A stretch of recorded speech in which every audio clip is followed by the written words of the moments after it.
If you're a senior who struggles to get up from the couch without pushing off with your arms, if your knees wobble on the stairs, or if your legs feel like jelly after standing at the kitchen counter for just a few minutes, then this video could be the most important thing all week. Because there's a quiet myth floating around that almost every doctor's office repeats without ever explaining it properly, and that myth is this: that walking alone is enough to keep your legs strong as you age. For someone who already has decent strength, walking is wonderful. But for someone whose legs have already started to weaken, walking often isn't enough on its own to rebuild what's been lost, because it simply doesn't ask enough of the deeper muscle fibers that give you real stability. That's the missing piece nobody explains, and it's the reason so many people walk faithfully every single day for months and still feel just as shaky getting out of a chair as when they started. The good news is that there are 5 gentle movements you can do lying flat on your own bed, before you even get up in the morning, or right before you fall asleep at night, that target the exact muscles walking tends to skip. And the very last one on this list, the one we're saving for the end, is the single movement physical therapists quietly rely on more than almost any other to help someone go from wobbly and afraid of falling to steady and confident on their own 2 feet. Stay with me through all 5, because the order matters, and by the end you'll know exactly which one to start with tonight. Let's start at number 5, and that's the humble ankle pump. It sounds almost too simple to matter, and that's exactly why most people skip right past it, but skipping it is a mistake, because this small movement is the foundation everything else on this list is built on top of. Here's the reason it so much.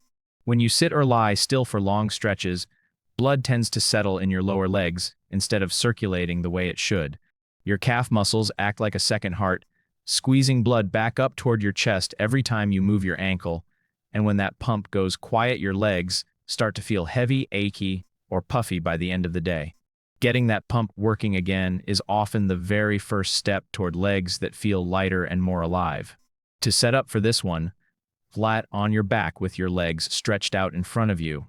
A small pillow under your knees is fine if that feels better on your lower back, but it isn't required.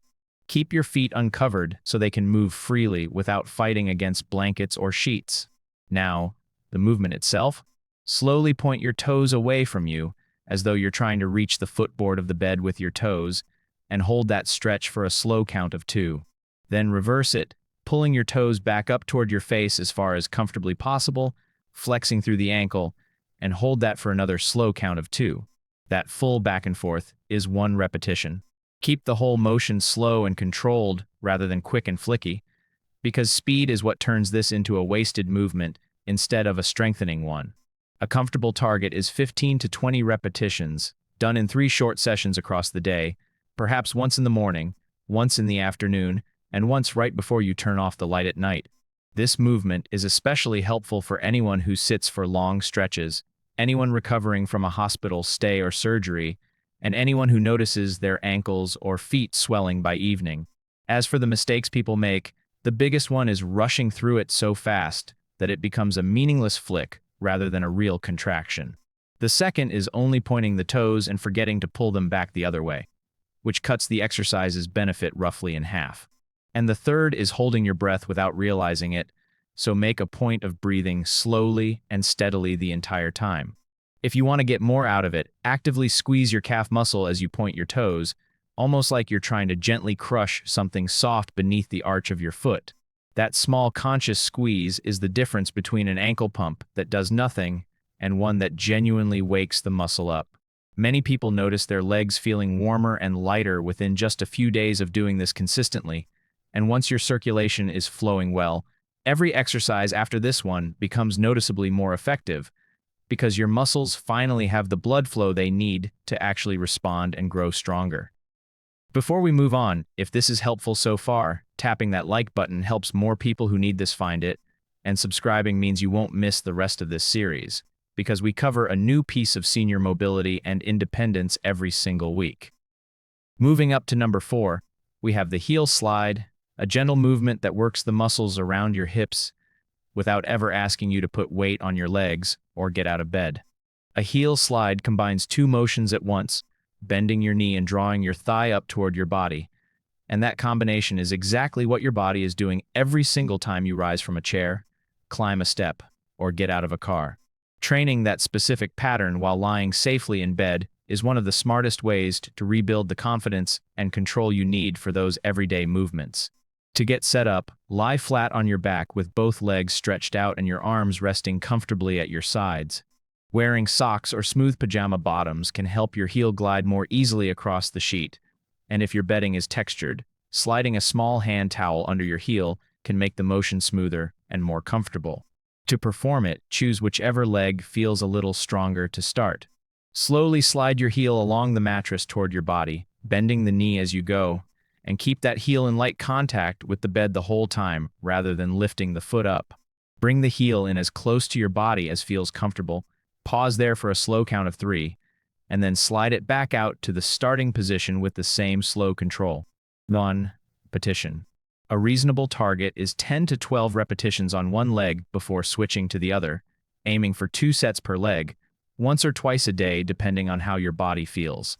This movement is especially valuable for anyone who struggles to stand up from a chair, anyone whose knees feel like they're going to buckle while walking, and anyone recovering from a fall or a stretch of time spent mostly resting in bed.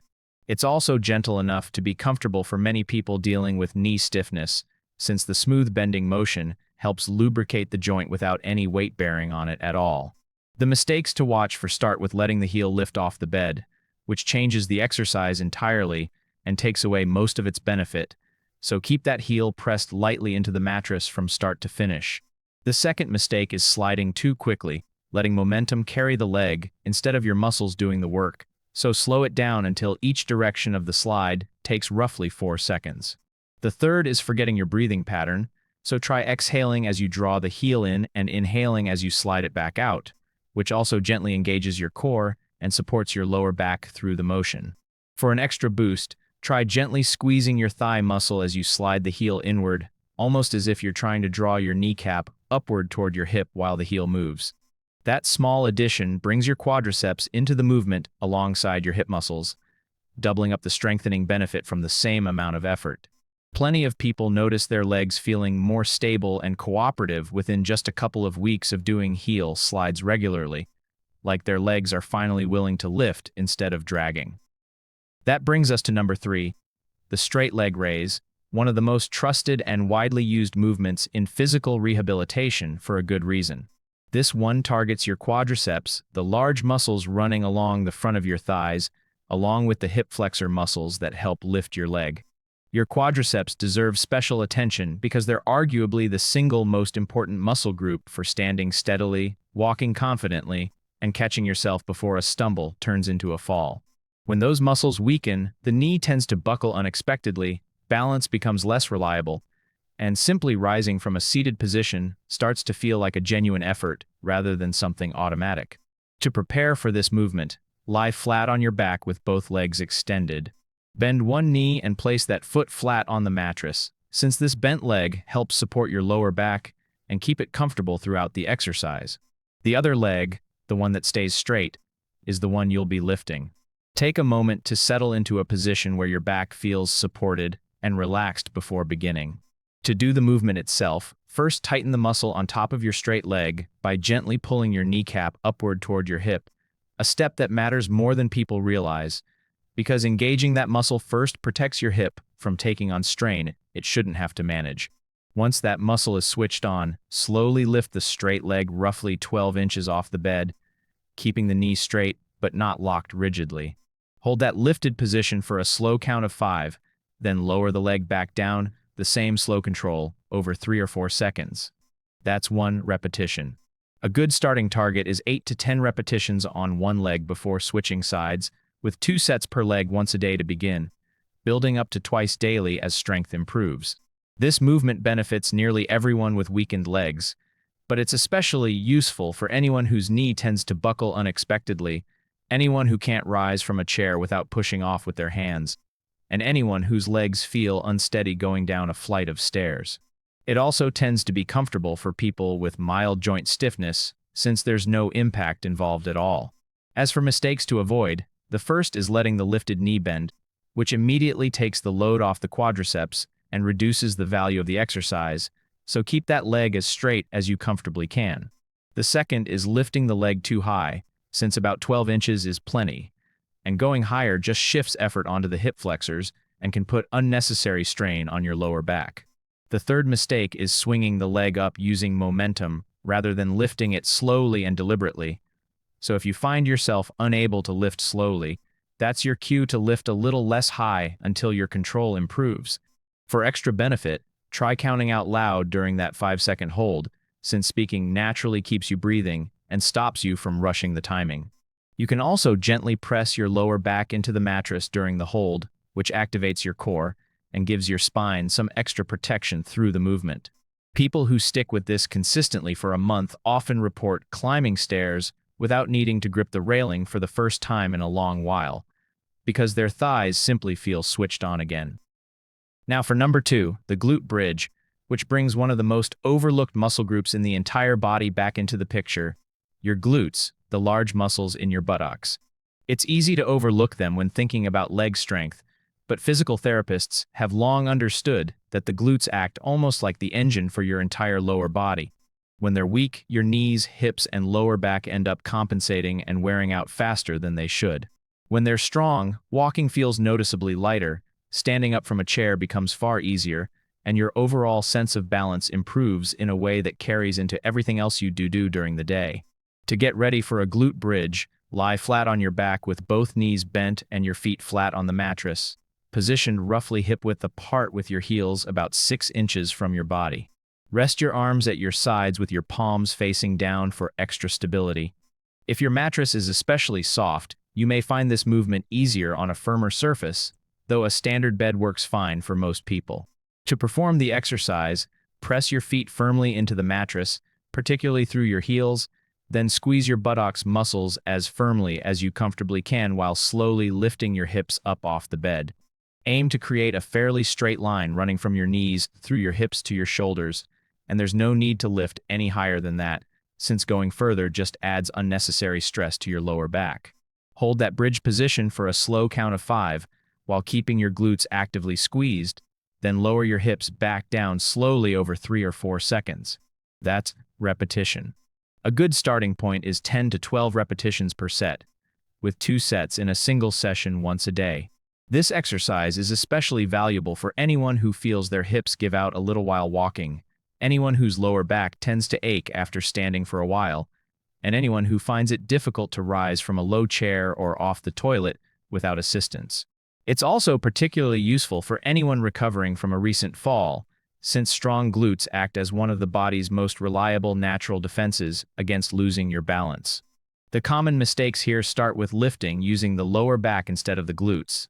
So if you notice the effort showing up in your back rather than your buttocks, pause and refocus on squeezing the glutes first before lifting, which usually resolves that discomfort. The second mistake is letting the knees drift outward or collapse inward during the lift, so keep them stacked directly over your ankles throughout the motion. The third is forgetting to breathe, so try exhaling as you lift, holding gently at the top, and inhaling as you lower back down. For an extra boost, press slightly harder through your heels than through the balls of your feet, which brings your hamstrings into the movement alongside your glutes for a fuller effect. At the very top of the bridge, add one final extra squeeze of the glutes before lowering, since that last little squeeze is often what translates most directly into real-world strength for walking and standing. Many people find that getting up off the toilet, something that had quietly become a daily struggle, starts to feel easy again within just a few weeks of practicing glute bridges consistently. And now, the movement we've saved for last, number 1 on this list, the quad set. A quad set is what's called an isometric contraction, meaning you tighten the quadriceps muscle as hard as you can without actually moving the leg or the knee joint at all. It sounds almost too simple to be effective, but this is genuinely one of the most trusted tools physical therapists for when working with someone whose legs have become significantly weak, because it lets you build real strength safely, even if standing or walking any real distance currently feels out of reach. The reason it works so well comes down to how muscles respond to effort. When a muscle is already quite weak, everyday walking often doesn't demand enough from it to trigger meaningful growth, because the body naturally avoids overworking a muscle that already feels shaky. A hard, sustained isometric squeeze, on the other hand, recruits far more of the muscle fibers at once, which is exactly the kind of stimulus that encourages a weak muscle to rebuild its strength. To prepare for this movement, lie flat on your back with both legs stretched out straight in front of you. If it's more comfortable, you can place a small rolled towel under your knees, though it isn't necessary. Rest your arms at your sides, make sure your back is fully supported by the mattress, and keep your neck relaxed in a neutral position. To perform the movement, work one leg at a time, starting with whichever leg you prefer. Press the back of that knee firmly down into the mattress, as though you're trying to flatten something soft beneath it, and as you press you should feel the large muscle along the top of your thigh tighten noticeably. That tightening is the quad set itself. Hold that contraction as firmly as you comfortably can for a slow count of 10, breathing steadily the entire time rather than holding your breath. After the 10 count, fully relax for about 5 seconds, then repeat. A good starting target is 10 contractions on one leg, then switching to the other, aiming for 2 sets per leg, twice a day, once in the morning and once in the evening. Altogether, this takes less than 10 minutes, yet it's one of the most impactful movements on this entire list. This exercise is especially valuable for anyone with significantly weakened legs, anyone recovering from surgery or an extended period in bed, anyone whose knees feel unstable while standing, and anyone who currently can't manage walking any meaningful distance. It's also comfortable for many people with joint stiffness or arthritis, since there's no actual movement at the knee joint at all, which for most people means little to no discomfort. Even people who find every other movement on this list difficult can usually still manage quad sets. The most common mistakes to avoid start with not pressing hard enough, since a weak, half-hearted squeeze produces a weak result, so really commit to pressing down firmly. The second mistake is releasing the contraction too early, because a lot of the deeper muscle activation happens in the second half of that 10-second hold, so try to hold through the full count, even when it starts to feel like effort. The third mistake is trying to do both legs at the same time, which tends to split your focus and weakens the contraction on each side, so keep the two legs separate for the strongest possible effect. And the fourth is skipping the relaxation phase between repetitions, since that short rest is what allows the muscle to reset and respond fully to the next contraction. For an extra boost, try pulling your toes back toward your face at the same time you press your knee down, which brings a bit of your shin and calf into the contraction as well, spreading the strengthening effect further up and down the leg. Counting the 10 seconds out loud can also help, since speaking naturally keeps your breathing steady and gives your mind something to focus on as the effort builds.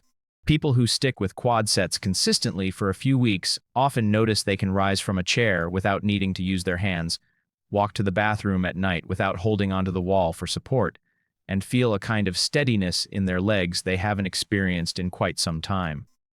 So there you have it, 5 gentle, safe bed-based movements that work together to rebuild leg strength from the ground up, starting with circulation, moving through hip and knee control, and finishing with the deep muscle activation of the quad set. You don't need to tackle all 5 at once. If you can only manage one to start, make it the quad set, and add the others in gradually as your strength and confidence grow. What matters most isn't intensity, it's showing up consistently, night after night, even if it's just for a few minutes. Small, steady effort compounds over time in a way that's easy to underestimate at the start and impossible to ignore a few months in. If this was helpful, giving it a thumbs up helps more people who need exactly this find their way to it, and subscribing means you'll be here for the rest of this series covering safe, simple ways to stay strong, steady, and independent. Now, to hear from you. Do you or someone you love struggle with weak legs or trouble rising from a chair? Which of these 5 movements are you going to try tonight? Let us know in the comments below. We genuinely read every one. Thanks so much for watching, and we'll see you in the next video.